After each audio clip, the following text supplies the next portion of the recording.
Djemtë e ishmisit e njohur Valbona Selimlari, Deni dhe Kejni, respektivisht 21 dhe 18 vjeç, janë vënë në pranga nga policia e Tiranës pas një epizodi të dhunshëm që ka ndodhur në orët e para të mëngjesit. Sipas burimeve zyrtare, të rinjt kanë goditur një efektiv policie për shkak të detyrës, duke shkaktuar tension dhe ndërhyrjen e menjëhershme të shërbimeve të tjere të rendit.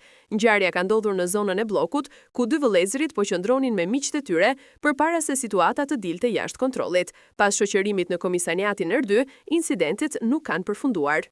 Burime nga vendngjarja bëjnë të ditur se Deni dhe Kejni Selimlari kanë dëmtuar kameran e sigurisë dhe derën e dhomës së shoqërimit, duke kundërshtuar urdhrat e policëve.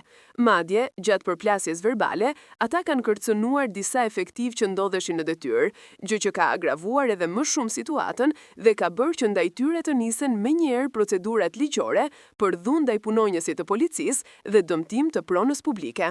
Materialet e mbledhura nga grupi hetimor janë referuar tashmë në prokurorinë pranë gjykatës së shkallës së parë Tiranë për veprime të mëtejshme ligjore. Po hetohet nëse të rinjt kanë qenë nën efektin e alkoolit ose substancave të tjera gjatë momentit të përplasjes. Autoritetet janë duke analizuar edhe pamjet filmike nga kamerat e sigurisë për të përcaktuar me saktësi mënyrën se si ka nisur konflikti.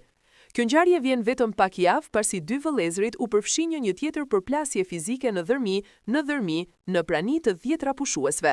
Edhe atëherë, incidenti shkaktoi shumë reagime në rrjetet sociale, por përfundoi pa pasoja ligjore, pasi palët u pajtuan. Megjithatë, duket se problemet me sjelljen impulsive të djemve po kthehen në shqetësim serioz për familjen e njohur. Ndërkohë, vetë Valbona Selimlari nuk ka reaguar publikisht për arrestimin e djemve të saj.